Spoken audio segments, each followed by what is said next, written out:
Grâce présidentielle au Bénin, 369 détenus bénéficient d'une mesure de clémence de Romuald Douadaï. Le décret n'efface ni les condamnations ni les obligations de réparation envers les victimes. La mesure concerne des personnes condamnées définitivement et détenues dans plusieurs établissements pénitentiaires du pays. Madame Actu vous en parle. Bonjour.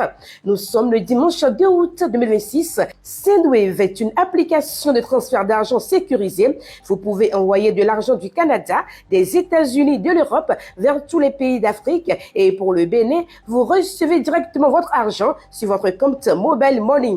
De plus, le premier transfert est sans frais et vous pouvez bénéficier d'un bonus de 10 € en utilisant simplement mon code promo DAMACTU en majuscule. Le président du Bénin, Romuald Douadaï, a signé le décret 2026-646 du 31 juillet 2026 portant grâce présidentielle.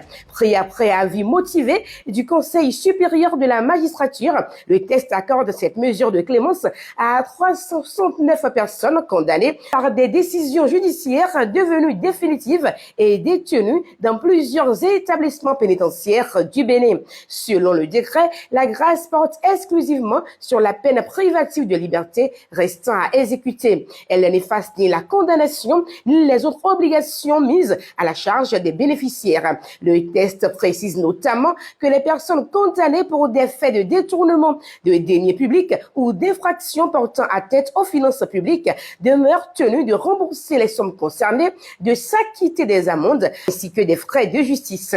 De même, les personnes condamnées pour abus de confiance, escroquerie ou toute autre infraction commises au préjudice de particuliers restent soumises à l'obligation de réparer les dommages causés aux victimes. À défaut de paiement, la contrainte de corps demeure applicable dans les conditions prévues par la loi. La liste des bénéficiaires concerne plusieurs juridictions et établissements pénitentiaires du pays. Elle comprend notamment des personnes relevant de la Cour spéciale des affaires foncières, de la Cour de répression des infractions économiques et du terrorisme criette, ainsi que des différentes juridictions de première instance.